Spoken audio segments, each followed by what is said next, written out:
Le sens, c'est chacun qui le construit. Chacun attribue le sens qu'il veut ou peut aux signaux qu'il perçoit. En fait, on ne peut pas construire le sens pour quelqu'un d'autre. Pour donner un exemple, si vous êtes sous la pluie et que vous trouvez ça très désagréable, j'aurais beau vouloir vous convaincre que c'est agréable, ça ne changera rien.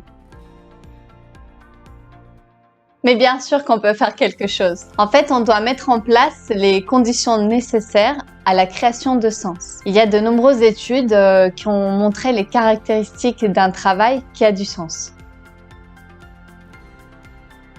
Quand on interroge les personnes pour savoir ce qui fait qu'un travail a du sens, ce sont quasiment toujours les mêmes réponses. Et on peut les regrouper autour de 5 grandes thématiques. Premièrement, c'est la qualité de l'expérience de vie au travail.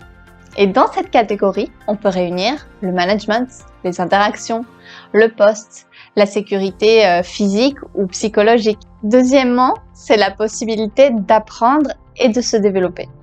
Et ça peut passer par des formations formelles ou informelles, par des expériences variées et enrichissantes, ou bien par la prise en compte de son projet professionnel. Troisièmement, c'est la reconnaissance qu'on peut recevoir. Alors financière bien sûr, mais pas seulement. Ce sont des feedbacks constructifs, l'autonomie, les responsabilités, les encouragements en général. Quatrièmement, c'est l'éthique, la culture, les valeurs.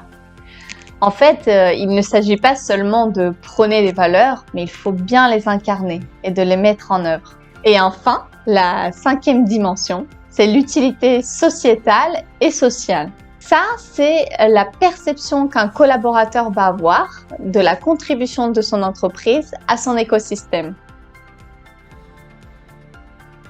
Et pour conclure, on ne peut pas donner du sens au travail à quelqu'un, mais on peut créer les conditions pour qu'il en trouve.